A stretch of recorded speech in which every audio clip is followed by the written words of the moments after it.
Hello everyone, good evening. मैं शरद यादव आप सभी का स्वागत करता हूं आपके अपने यूट्यूब चैनल ग्लैंस एकेडमी पर। दोस्तों, आज की क्लास में हम लोग कवर करेंगे जो कि घटना चक्र 2023 की सीरीज हम लोग चला रहे थे और जिसमें हम लोग बायोलॉजी सेक्शन में कवर कर रहे थे। लास्ट टाइम जो हमारा टॉपिक था वो था आपका रेस्पिरेटरी सिस्टम, इट मीन्स की परिसंचरण तंत्र। और इसके बारे में हम लोगों ने ये डिटेल से पूरा पैराग्राफ पढ़ लिया था। और यहाँ पर फेफड़े और जो हार्ट होते हैं, दाहिना आलिंद, बायां आलिंद और निलय वगैरह, इन सब की पूरी हम लोगों ने फंक्शनिंग को पढ़ा था, पूरे बॉडी में मूवमेंट जो होता है। साथ ही साथ जो ह्यूमन ब्लड होते हैं उसमें प्लाज्मा और जो कार्पुल्स होते हैं, जिसमें आप देखोगे कि प्लेटलेट्स, आरबीसी, डब्ल्यूबीसी, इन सभी के बारे में भी हम लोगों ने डिटेल से चर्चा कर ली थी। और ब्लड ग्रुप के बारे में भी हम लोगों ने चर्चा की थी, लेकिन इसके एमसीक्यूज रह गए थे। तो आज की क्लास में हम लोग एमसीक्यूज शुरू करेंगे और देखेंगे कि अगर आगे समय के साथ अगर कोई टॉपिक शुरू करना होगा तो हम उसे भी शुरू करेंगे। तो चैनल पर पहली बार आए तो प्लीज चैनल को सब्सक्राइब कर लेना और साथ ही साथ टेलीग्राम डिस्कशन ग्रुप और टेलीग्राम चैनल दोनों को ज्वाइन कर लीजिए, जहां पर आप हमसे बात कर सकेंगे। कोई भी क्वेरी होगी वहां पर आप डिस्कशन कर सकेंगे। साथ ही साथ इसकी पीडीएफ के लिए आप व्हाट्सएप नंबर दिया गया है डिस्क्रिप्शन बॉक्स में, जहां से आप पीडीएफ को ले सकते हैं। और इसके लिए आपको डिस्क्रिप्शन बॉक्स में व्हाट्सएप नंबर दिया गया, वहां से आप अपनी इंक्वायरी लेकर, पीडीएफ लेकर खुश हो सकते हैं। तो चलिए शुरू करते हैं। हमारा पहला प्रश्न है, एक स्वस्थ व्यक्ति का हृदय 1 मिनट में औसतन कितने बार धड़कता है? ये तो आप बचपन से 72 बार रट रहे हैं, तो 72 बार जो है कि धड़कता है। हालांकि इसको 72 से 75 तक भी कहा जाता है कि एक स्वस्थ व्यक्ति की जो हार्ट बीट होती है वो 72 से लेकर 75 तक होती है। वृद्धों में यानी बूढ़े व्यक्तियों में और बच्चों में अलग अलग होती है। बूढ़े व्यक्तियों में क्या होती है, कम होती है, यानी 1 मिनट में उनका हृदय 72 बार नहीं धड़क पाता, क्योंकि मांसपेशियां सिकुड़ जाती हैं, धीरे धीरे उनकी फंक्शनिंग कम होती है और ये 60-65 इस पर आके कम हो जाती है। जबकि बच्चों की जो हार्ट फंक्शनिंग होती है, जो मसल्स होती है, वो बहुत अच्छी होती है, बहुत हेल्दी होती है, इसलिए वो कभी कभी 75 से लेकर 80 तक भी चली जाती है। हमारा हृदय प्रति मिनट 5 से 6 लीटर ब्लड को पंप करता है। तो यही जो 72 से 75 बार ये धड़कता है, इतने में हमारे पूरे बॉडी का ब्लड सर्कुलेशन हो जाता है, पूरा ब्लड हमारा फिल्टर हो जाता है। और हृदय में एक स्पंदन अर्थात एक बीट की समाप्ति से लेकर अगले स्पंदन की समाप्ति तक एक हृदय चक्र यानी कि कार्डियक साइकिल कहते हैं। और हृदय स्पंदन की जो दर होती है वो स्टेथोस्कोप द्वारा मापी जाती है, जो डॉक्टर अपने कानों में लगाए रखते हैं, आला टाइप का जिसे हम लोग कहते हैं। और उसे डॉक्टर आपके चेस्ट पे या आपके बैक साइड पे लगा के हार्ट बीट को कनेक्ट करते हैं। तो यहां पर ये चीज समझ में आ गई। अगला प्रश्न है, हृदय कब आराम करता है? दोस्तों, जिस दिन हृदय आराम करेगा उस दिन आप मौत के मुंह में चले जाएंगे। तो इट मीन्स दो धड़कनों के बीच में। अब यहां पर देखिए कि हृदय कब आराम करता है, स्टेटमेंट को देखिए कि अब यहां पर कई लोग क्या करेंगे, कभी नहीं लगा देंगे। तो मेरे दोस्तों, दो धड़कनों के बीच में जो गैप होता है ना, सेकंड का भी 1000वां हिस्सा, वहां पर जो है कि जाकर वो आराम कर लेता है। हृदय एक मांसल तंत्र है। सामान्यतः वयस्क मनुष्य में 72 से 75 बार धड़कता है। हृदय दो धड़कनों के बीच में आराम करता है। दो संकुचनों के बीच का काल विश्राम या शिथिलन काल कहलाता है। और इसे संकुचन के दौरान आगे बढ़ा हुआ रक्त जब धमनियों के रिक्त में, ध्यान दीजिएगा, रिक्त स्थान में प्रवेश करता है तो धमनी की दीवार और रक्त में संघर्ष होता है और रक्त का जो प्रेशर होता है वो बढ़ जाता है। ध्यान दीजिएगा कि मैंने आपको पिछली क्लास में बताया था कि धमनियां एक होती हैं और एक होती हैं सिराएं। तो इसमें आपको क्वेश्चन मार्क यहां लगा रहा हूं। आपको बताना है कि धमनियों से कौन सा ब्लड होता है, ऑक्सीजन युक्त या CO2 युक्त, या फिर सिराओं से कौन सा ब्लड होता है, O2 या CO2 युक्त, अर्थात कि शुद्ध और अशुद्ध ब्लड किससे आता है किससे जाता है, ये आपको बताना है। अगला प्रश्न है, कौन सा लक्षण हृदयाघात यानी हार्ट अटैक से संबंधित नहीं है? अगर आपके सीने में दर्द हो रहा है तो ऐसा हो सकता है कि आपको हार्ट अटैक आया हो, बहुत ही माइनर सा जो आपको महसूस नहीं हो पाया। पसीना एवं जी में चलाना, बहुत तेजी से पसीना आना, बाहों में दर्द एवं झंझनाहट और टांगों में दर्द। तो ध्यान दीजिएगा कि पैरों में दर्द का कोई भी संबंध हार्ट अटैक से नहीं होता है, तो डी ऑप्शन यहाँ पर सही हो जाएगा। अगर हम बात करें कि सीने में अगर दर्द हो रहा है, पसीना आ रहा है, जी मचला रहा है, बाह में दर्द हो रहा है, झंझनाहट हो रही है, ये सभी लक्षण हृदयाघात या हृदय रोग से संबंधित हैं। जबकि टांगों में दर्द होने का संबंध हार्ट अटैक से नहीं होता, बल्कि मोटापा, उच्च तनाव यानी कि ज्यादा प्रेशर लेना, टेंशन लेना, धूम्रपान करना और स्थानबद्ध जीवन शैली, वसा युक्त आहार इत्यादि इस रोग के प्रमुख कारण हो सकते हैं हार्ट अटैक के। जिसके उपचार हेतु रुधिर स्कंदन रोधी औषधियों का उपयोग किया जाता है। फिर अगला प्रश्न है यहाँ पे, कौन सा हृदय घात के सटीक लक्षण है? तो जी मिचलाना, क्लियर है, तेज पसीना आना, सीने में दर्द होना, लेकिन यहाँ पे सिर दर्द का इससे कोई कनेक्शन नहीं है, तो डी ऑप्शन यहाँ पर सही हो जाएगा। और ये सभी चीजें हमने पिछली क्लास में डिस्कस की हैं, तो अगर अभी तक आपने उन क्लासेस को नहीं देखा है तो प्लीज देख लीजिएगा।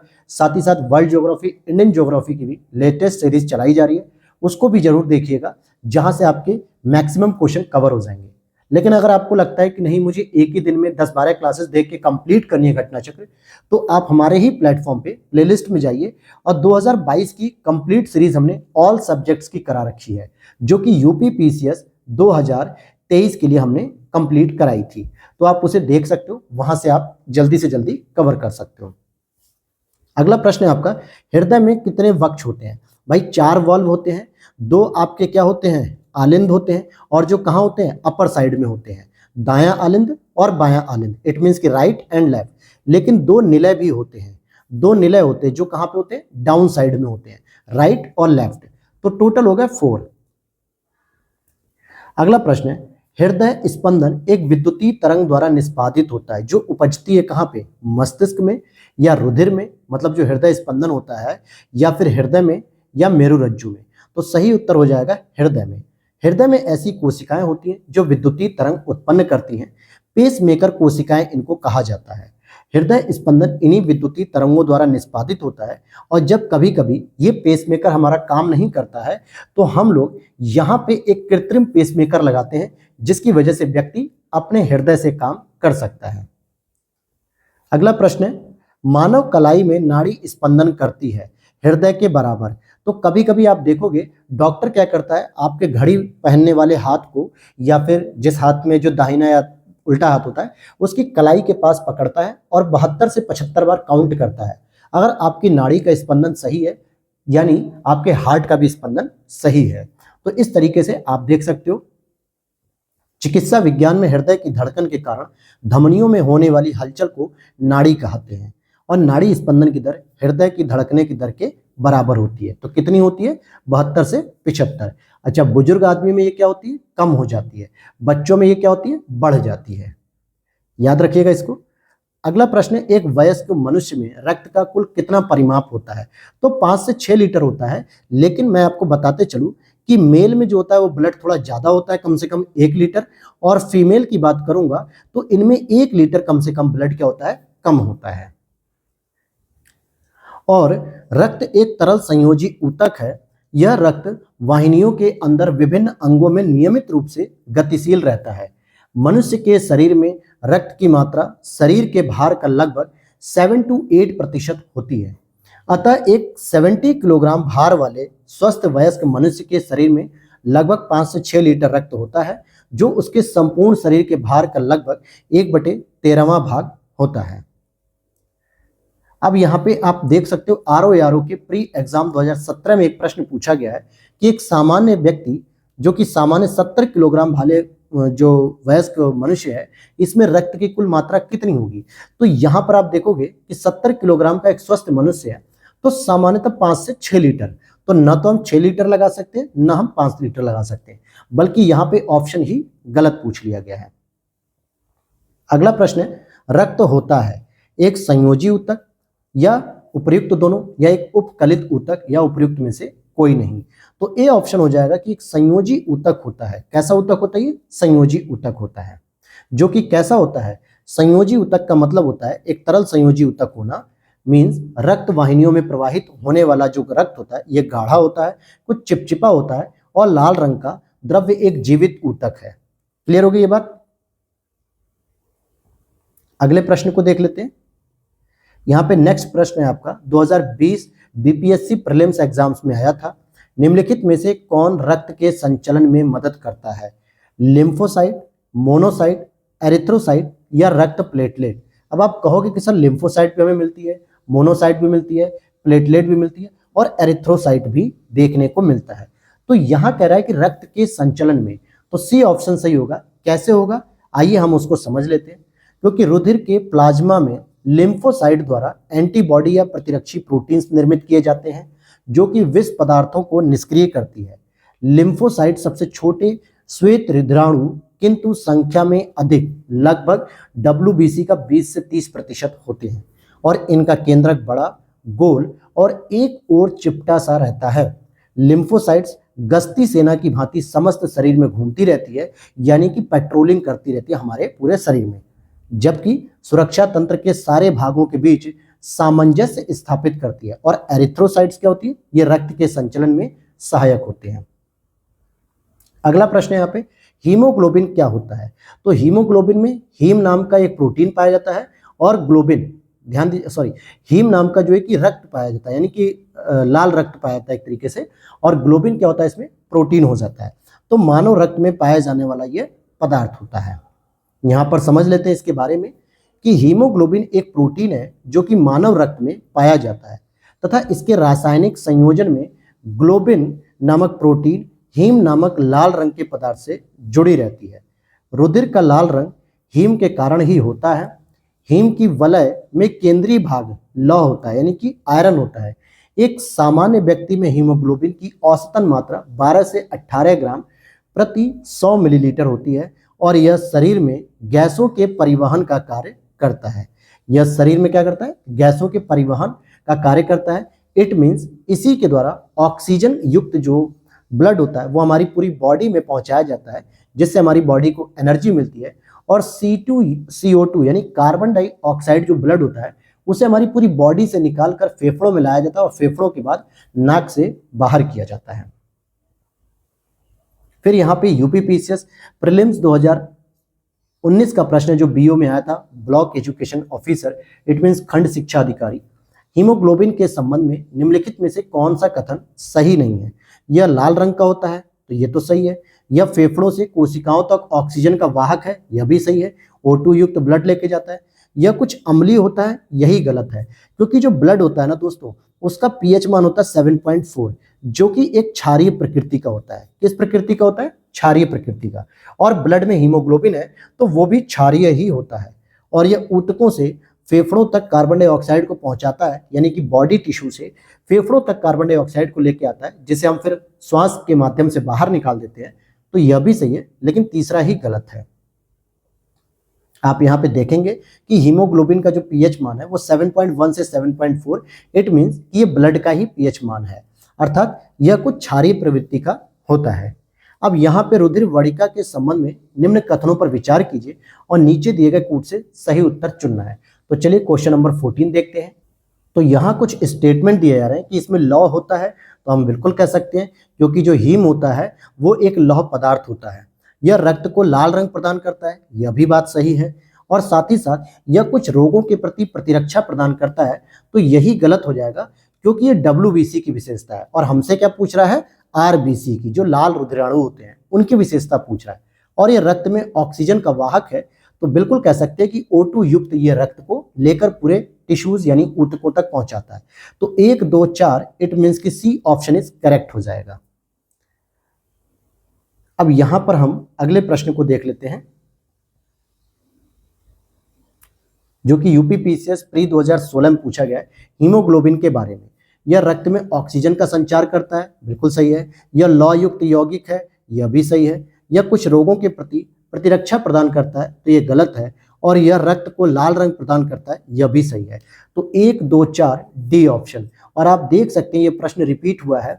इससे पहले यह प्रश्न आप देखिए कि यूपीपीसीएस ने 2005 में पूछा, 2001 में पूछा, 2004 में पूछा, ठीक है। और यही प्रश्न सेम टू सेम उठा के कहाँ रख दिया? बिल्कुल एज इट इज 2016 में रख दिया।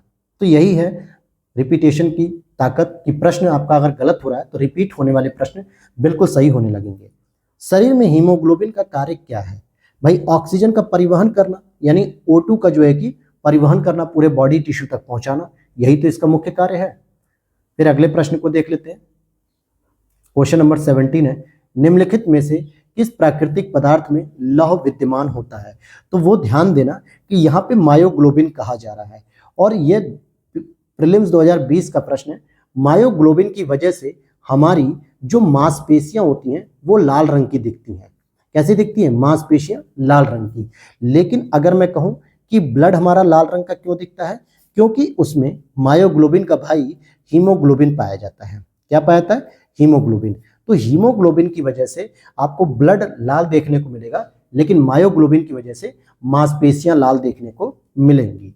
तो इसीलिए आप यहाँ पर पढ़ेंगे कि मायोग्लोबिन सभी स्तनधारियों में सामान्यतः कशेरुकी प्राणियों में पेशी ऊतकों में पाया जाता है। इट मीन्स कि ये मांसपेशियों में पाया जाता है। अगला प्रश्न है, मायोग्लोबिन में कौन सी धातु होती है? भाई इसमें भी लोहा पाया जाता है। बिल्कुल पाया जाता है, क्योंकि इसमें एक प्रोटीन भी होता है और लौह इसका आवश्यक घटक होता है। फिर अगला प्रश्न है, किस प्राणी के जीव द्रव्य में हीमोग्लोबिन का विलय हो जाता है? तो केचुए में हीमोग्लोबिन का विलय हो जाता है। कैसे हो जाता है इसको पढ़ते हैं कि केचुआ एक एनालिड प्राणी है जिसमें हीमोग्लोबिन प्लाज्मा में घुल जाता है, जबकि अन्य कशेरुकी में यह प्रोटीन लाल रुधिर कणिकाओं में पाया जाता है। केचुए में रुधिराणु रंगहीन और केंद्रक युक्त होते हैं और इस जंतु में परिसंचरण तंत्र बंद प्रकार का होता है, यानी क्लोज टाइप का होता है, जो अपने अंदर ही सांस लेने की पूरी प्रक्रिया को कर रहा होता है। नेक्स्ट प्रश्न है, रक्त में लाल रंग निम्नलिखित में से किसके कारण होता है दोस्तों? तो ये हो जाएगा आपका हीमोग्लोबिन।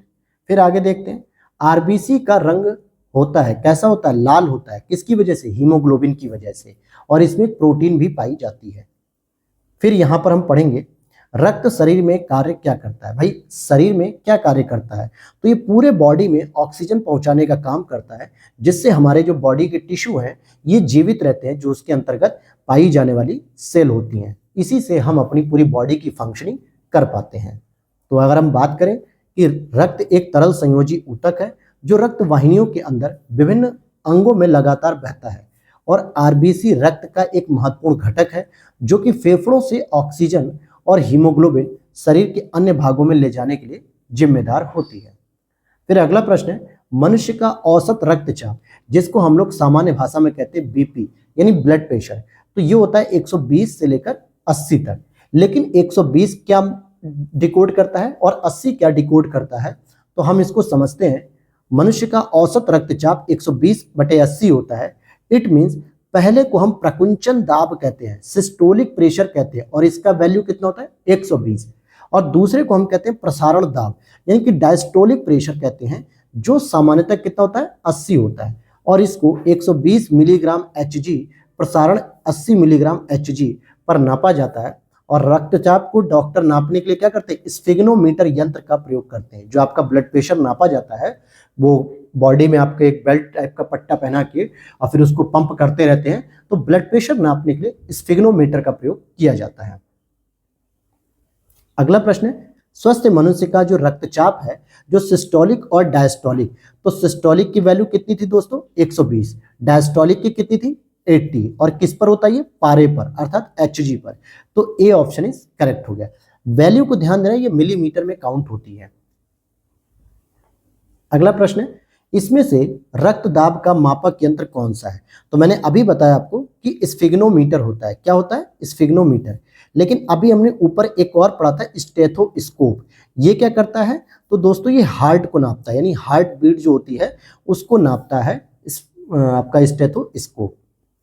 फिर यहाँ पे हम देख लेते हैं अगला प्रश्न है, निम्न उपकरणों में किसको रक्तचाप नापने के लिए प्रयुक्त किया जाता है? तो सही उत्तर हो जाएगा स्फिग्नोमीटर। अगला प्रश्न है, किसी व्यक्ति का रक्तचाप 140 mm यानी मिलीग्राम Hg है, तो इस उल्लेख से Hg का तात्पर्य क्या हो जाएगा? मरकरी से, क्योंकि Hg का मतलब ही होता है पारा। जब एक व्यक्ति वृद्ध होते हैं तो सामान्यतः उसका रक्तदाब क्या होता है? बढ़ जाता है। इसीलिए आप देखोगे कि जो हमारे घरों में बुजुर्ग लोग होते हैं या बूढ़े लोग होते हैं, जो लगभग 60, 65, 70 साल के होते हैं, तो उनका ब्लड प्रेशर हमेशा बढ़ा हुआ रहता है। वो हमेशा तनाव में रहते हैं, हमेशा एग्रेसिव रहते हैं, गुस्से में रहते हैं। तो इसलिए आप ये मत सोचिए कि वो गुस्सा जानबूझ के कर रहे हैं, बल्कि उनकी बॉडी का ये नेचुरल पार्ट होता है कि वो ब्लड प्रेशर उनका बढ़ जाता है। उम्र के बढ़ने के साथ साथ मानव में रक्तदाब बढ़ जाता है। सामान्यतः रक्तदाब 120/80 होता है, किंतु इससे अधिक होने पर उच्च रक्तदाब, जबकि 120/80 से कम होने पर निम्न रक्तदाब यानी लो प्रेशर माना जाता है, और स्फिग्नोमीटर नामक यंत्र से इसको मेजरमेंट करते हैं। अब यहाँ पर नीचे 4 व्यक्तियों के रक्तदाब का मान दिया गया है, तो पूछा जा रहा है किसका रक्तदाब सामान्य है। तो अब देखिए ये 90-60 यानी ये 120 से घट गया, ये 80 से घट गया, क्योंकि हमें चाहिए लगभग 120/80। एक्यूरेट तो ये नहीं होता क्योंकि ये आइडियल होता है, तो 10-5 पॉइंट हम ऊपर नीचे कर सकते हैं। 160 को देखोगे तो ये भी 40 प्लस हो गया, ये भी 40 प्लस हो गया, लेकिन ये आप देखोगे कि एकदम एक्यूरेट दिया हुआ है 120/80, जो कि श्री वाई का है, श्रीमती वाई का नहीं, तो श्री वाई। तो ये हो गया आपका डी ऑप्शन। अब यहां पे हम अगले प्रश्न को देखें कि हमारे शरीर में रक्त का दाब होता है किससे? वायुमंडलीय दाब से अधिक। जो हमारे शरीर में रक्त का जो प्रेशर होता है वायुमंडलीय दाब से अधिक होता है। जब कोई डॉक्टर हमारा ब्लड प्रेशर अर्थात रक्तचाप नापता है तो वह वायुमंडलीय दाब के सापेक्ष होता है। उदाहरण के तौर पर यदि डॉक्टर द्वारा नापा गया रक्तचाप 120 मिलीमीटर Hg है, तो इसका अर्थ है कि यह दाब वायुमंडलीय दाब से 120 मिलीमीटर Hg अधिक है। रक्तचाप का मापन वायुमंडलीय दाब के सापेक्ष होता है, जबकि वायुमंडलीय दाब निर्वात के सापेक्ष नापा जाता है। क्लियर है इतनी बात? रक्त समूहों की खोज किसने की थी? ये 3 से 4 बार ये प्रश्न पूछा गया है। तो रक्त समूह की खोज कार्ल लैंडस्टीनर ने की थी, लेकिन इन्होंने जो की थी वो एबीओ पैटर्न की थी, यानी blood group A, blood group B, blood group O और एक ब्लड ग्रुप इन्होंने बताया ए बी। लेकिन जब इसमें इन्होंने एक व्यक्ति की सहायता ली तो इन्होंने रीसस नाम के बंदर में RH का भी फैक्टर खोजा था। RH कारक का नाम संबंधित है एक प्रकार की किस जानवर से? तो बंदर से संबंधित है। और ये बंदर कैसा प्रजाति था? रीसस बंदर था। इसको रीसस बंदर भी कहते हैं। निम्न रक्त वर्ग सार्वत्रिक दाता मतलब किसको सभी ब्लड दे सकते हैं? तो ओ जो है वो सभी को दे सकता है, यानी कि ऑल डोनर इसको कहा जाता है। लेकिन AB की बात करें तो ये सार्वत्रिक ग्राहक होता है, यानी सबका ब्लड ले सकता है। यहां पे आप देखेंगे कि रक्त वर्ग O को सार्वत्रिक दाता यानी यूनिवर्सल डोनर कहा जाता है, क्योंकि इसमें कोई एंटीजन होता ही नहीं है, जबकि इसमें एंटीबॉडी क्या क्या होती है? A और B होती है। अतः इसका रुधिर सभी वर्ग के व्यक्तियों को चढ़ाया जा सकता है। दूसरी ओर इस वर्ग के प्लाज्मा में दोनों प्रतिरक्षियों यानी एंटीबॉडीज की उपस्थिति के कारण किसी भी अन्य वर्ग के व्यक्ति का रुधिर इस वर्ग के व्यक्तियों को नहीं चढ़ा सकते हैं। और रक्त वर्ग AB जो है वो सर्वग्राही, इट मीन्स यूनिवर्सल रिसिपेंट कहा जाता है, रिसिप्ट कहा जाता है। अगला प्रश्न यहाँ पे सार्वत्रिक दाता फिर से पूछा जा रहा है, यूनिवर्सल डोनर तो B हो जाएगा, इट मीन्स O समूह हो जाएगा। फिर यहाँ पूछ रहा है सार्वत्रिक दाता, फिर से पूछ लिया तो ये O हो जाएगा। अगला प्रश्न थोड़ा सा घुमाया गया है कि AB रक्त समूह के लोग सार्वभौमिक प्राप्त करता होते हैं, तो बिल्कुल सही है। रक्त समूह AB की लाल रक्त कोशिकाओं में कोई एंटीजन नहीं होता, इसलिए यह किसी रक्त समूह के साथ समूहन यानी कि एग्लूटेशन नहीं होता है, यानी इसको कोई समस्या नहीं आती क्योंकि इसमें कोई भी एंटीजन नहीं होता है। तो यहां पर आप देखोगे कि दूसरा स्टेटमेंट गलत दिया हुआ है, बल्कि इसमें एंटीबॉडी नहीं होता, एंटीजन होता है। अब यहां पढ़ लीजिए कि AB को हम लोग सार्वभौमिक प्राप्त करता इट मीन यूनिवर्सल रिसिप्ट कहते हैं, क्योंकि इसमें एंटीजन A और B दोनों होते हैं, लेकिन प्रतिपिंड या एंटीबॉडी नहीं होता है, जिसके कारण एग्लूटिनेशन नहीं होता और AB रक्त वर्ग वाले व्यक्तियों को किसी भी रक्त वर्ग का रक्त दिया जा सकता है, वो आराम से ग्रहण कर लेते हैं। प्रीलिम्स 2022 में पूछा गया BPSC में कि सार्वभौमिक स्वीकार्य रक्त समूह कौन सा है? तो AB है। आप देखिए शब्द को बदल के कैसे प्रश्नों की प्रकृति को बदला जा रहा है। अब यहां फिर से देखिए, वर्ग AB रक्त वाला व्यक्ति किसी ऐसे व्यक्ति का रक्त ले सकता है जिसका रक्त वर्ग, कोई भी रक्त वर्ग हो दोस्तों, चाहे A हो, AB हो, B हो, O हो, किसी का भी हो, वो ले लेगा। अगला प्रश्न, AB रक्त वर्ग वाले व्यक्ति को कभी कभी सार्विक रक्त आदाता कहा जाता है, मतलब वो किसी का भी ले सकता है क्योंकि उसके रक्त में एंटीबॉडी का अभाव होता है, न कि एंटीजन का, बल्कि उसकी बॉडी में A और B नाम के एंटीजन पाए जाते हैं, लेकिन एंटीबॉडी नहीं होती है। इसीलिए वो A का, B का, AB का, O का, सभी का वो बदला लेता है। इट मीन्स जैसे वो कहानी है ना कि बाप का, दादा का, भाई का, सबका बदला लेगा ये तेरा फैजल, तो वही बात है कि AB भी सबका ले लेता है।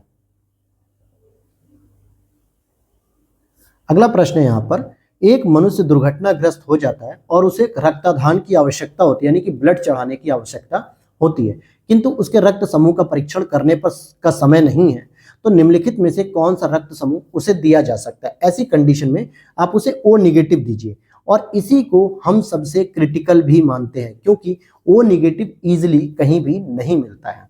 ऐसा क्यों कहा जा रहा है? क्योंकि लैंडस्टीनर महोदय ने जब 1900 ईस्वी में ए बी और ओ ब्लड ग्रुप की खोज की थी, बाद में रीसस बंदर में एक अलग फैक्टर ढूंढा गया था जिसको आरएच फैक्टर कहा जाता है।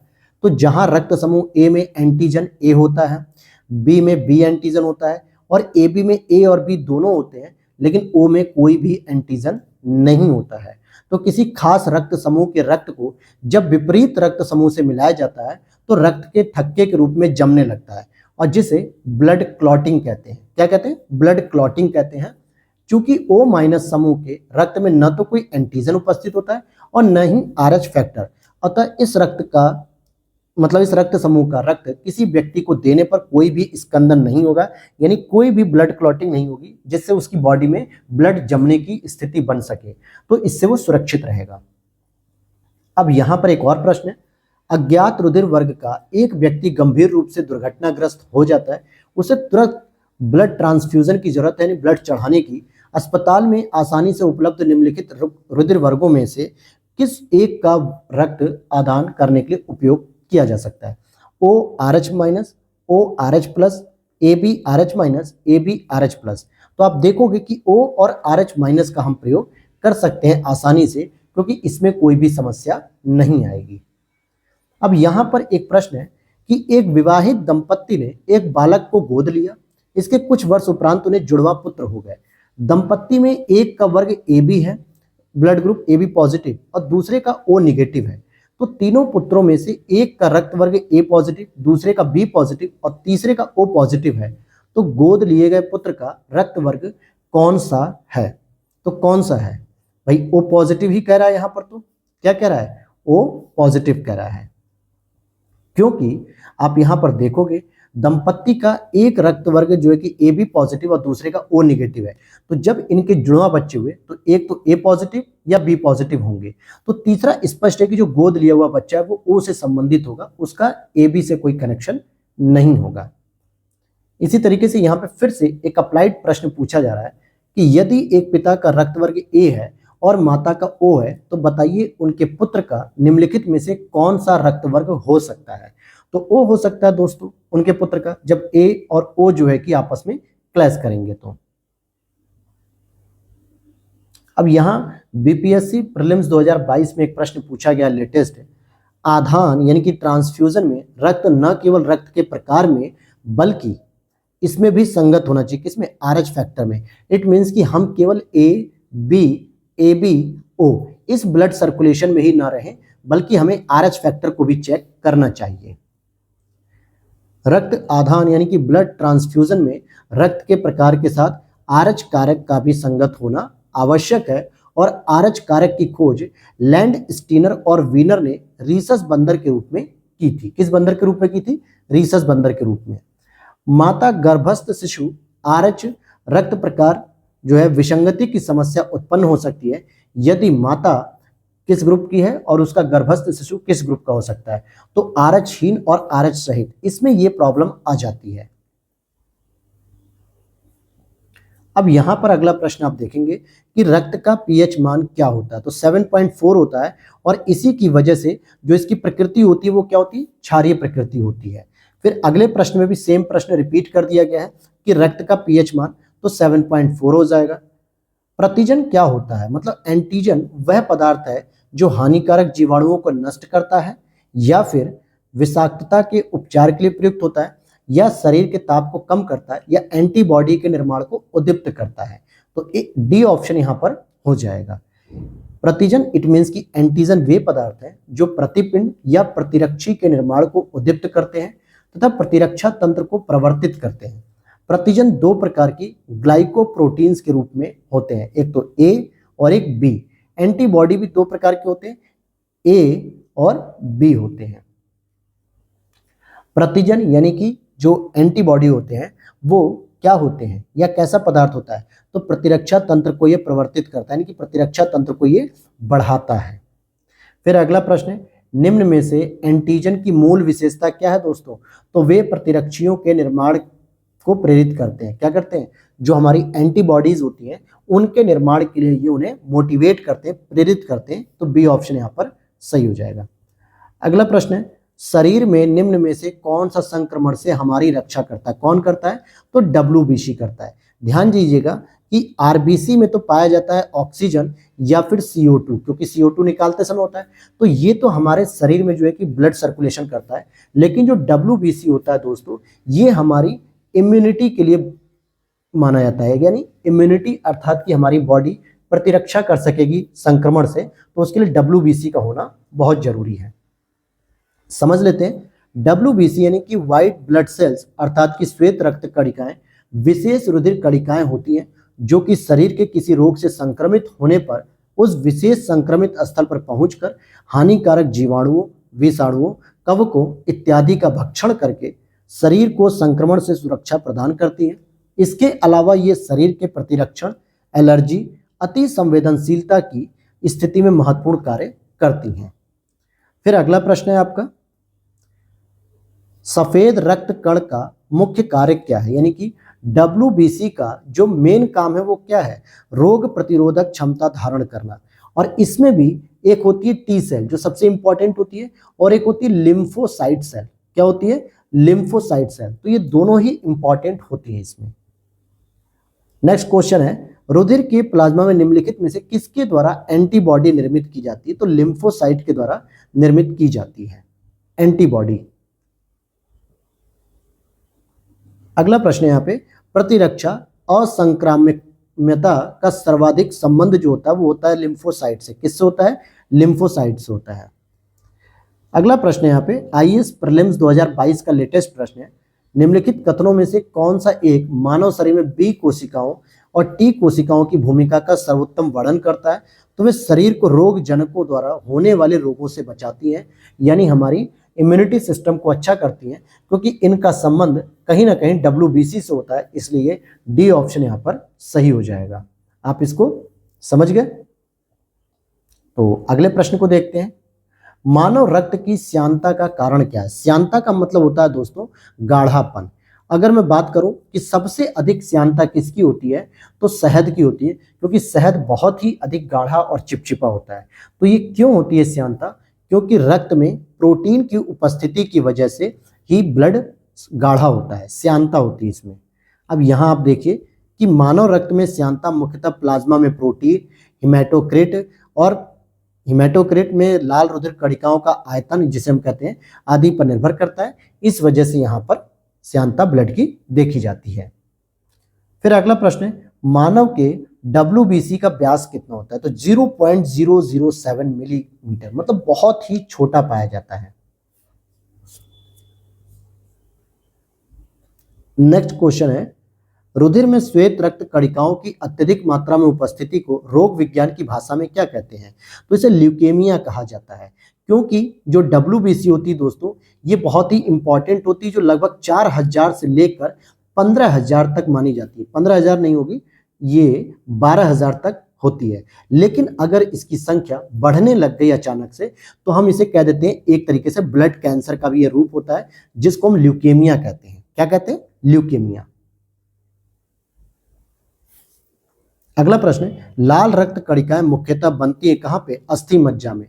तो मैं आपको बता दूं कि इसी बोन मैरो में आपकी WBC भी बनती है, आपकी RBC भी बनती है और आपकी प्लेटलेट्स भी बनती है। ठीक है, ये तीनों ही सेल आपके बोन मैरो में ही बनते हैं। आप यहां पर देख सकते हैं कि लाल रक्त कणिकाएं श्वसन अंगों से ऑक्सीजन लेकर इसे सारे शरीर में पहुंचाने का कार्य करती हैं। RBC अस्थि मज्जा यानी कि बोन मैरो में विकसित होती है तथा मनुष्य के शरीर में लगभग 120 दिनों तक, कितने दिनों तक? 120 दिनों तक प्रसारित होती रहती हैं। तिल्ली या प्लीहा पुरानी रक्त कणिकाओं को नष्ट करने का कार्य करता है। अगला प्रश्न यहाँ पे, WBC का बनना तथा RBC का विनाश होता है, किसमें होता है दोस्तों? तो प्लीहा में होता है। यानी कि WBC का बनना और RBC का विनाश होता है। अब यहाँ पर हम अगला प्रश्न देखेंगे, मानव शरीर के किस अंग में लसिका कोशिकाएं बनती हैं? तो ये बनती है आपकी तिल्ली में, और इसी को हम लोग प्लीहा भी बोल देते हैं, या इंग्लिश में हम इसे स्प्लिन बोलते हैं। क्या बोलते हैं? स्प्लिन बोलते हैं। नेक्स्ट है, मनुष्य के शरीर के किस अंग में लिम्फोसाइट्स का निर्माण होता है? तो ये हो जाएगा आपका लिम्फोसाइट्स। यहाँ पर आप देखेंगे कि मनुष्य के शरीर में तिल्ली या प्लीहा, जिसको स्प्लिन कहते हैं, थाइमस ग्रंथि, अस्थि मज्जा आदि में लिम्फोसाइट्स का निर्माण होता है। तो प्लीहा में भी होता है, थाइमस ग्रंथि में भी होता है और अस्थि मज्जा में भी होता है। लिम्फोसाइट्स एक प्रकार की WBC है जो गश्ती सेना की भांति समस्त शरीर में घूमती रहती है और सुरक्षा तंत्र के सारे भागों के बीच सामंजस्य स्थापित करती है। अगला प्रश्न है, हृदय को रक्त का संभरण करने वाली धमनियां कहते हैं। हृदय धमनियां क्या कहते हैं? हृदय धमनियां। किस शारीरिक प्रक्रम में थ्रोम्बिन का संबंध आता है? तो रक्त के जमाव से संबंधित थ्रोम्बिन का संबंध आता है, क्योंकि जो रक्त का थक्का होता है यानी कि ब्लड क्लॉटिंग बनने की प्रक्रिया एक जटिल रासायनिक प्रक्रिया होती है जिसे 3 चरणों में बांटा गया है। इसके अंतिम चरण में थ्रोम्बिन एक एंजाइम की भांति कार्य करके प्लाज्मा की घुलनशील फाइब्रिनोजन प्रोटीन के फाइब्रिन नामक अघुलनशील प्रोटीन अणुओं में संश्लेषण को प्रेरित करता है। रुधिर स्कंदन की क्रियाविधि का स्पष्ट विवरण हॉवेल ने दिया था। अगला प्रश्न है, रक्त का थक्का बनने में फाइब्रिनोजन को फाइब्रिन के परिवर्तन में भाग लेने वाला एंजाइम जो होता है वो होता है थ्रोम्बिन। क्या होता है? थ्रोम्बिन।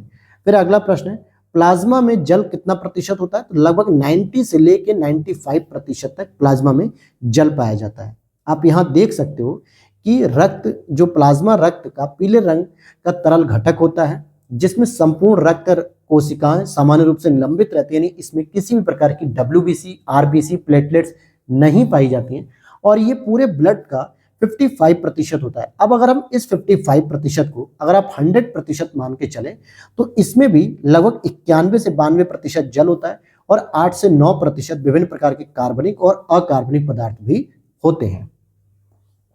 अगला प्रश्न है, किसी सामान्य व्यक्ति में रक्त के संदर्भ में निम्नलिखित में से कौन सा कथन सही है? धमनियों की तुलना में सिराओं की संख्या कम होती है और उनमें हर समय शरीर के रक्त की कम मात्रा रहती है। तो ऐसा बिल्कुल नहीं है। रक्त की कुल मात्रा का लगभग 70% रक्त कोशिकाओं के रूप में रहता है, यह भी गलत है। यहां पर हम बात करेंगे कि WBC केवल लसिका पर्व की बनी होती है, यह भी गलत है। लेकिन ब्लड में WBC की तुलना में बिम्बाणु अधिक होते हैं। बिम्बाणु मतलब हो गया आपका RBC, तो ये अधिक होते हैं, बिल्कुल सही बात है। आप यहाँ पर देख सकते हो कि WBC जिसको व्हाइट ब्लड कार्पुल्स कहते हैं या सेल्स भी कहते हैं या ल्यूकोसाइट भी कहते हैं, इनकी तुलना में बिम्बाणु या रुधिर प्लेट्स की संख्या अधिक होती है, जबकि इनकी संख्या RBC की अपेक्षा कम होती है। क्लियर है इतनी बात? अब बात करेंगे, कटे स्थानों से रक्त प्रवाह को रोकने के लिए फिटकरी का उपयोग किया जाता है। बिल्कुल किया जाता है। आप देखोगे जो भी मेल होते हैं यानी कि पुरुष जब अपनी दाढ़ी बनवाते हैं सलून में, तो वहां पे क्या करता है, जो सलून वाले होते हैं पहले क्या करते थे, फिटकरी को लगाते थे कि ताकि अगर कहीं पर कट गया है तो उससे ब्लड रुक जाएगा, ब्लड बहेगा नहीं, प्रवाह नहीं होगा।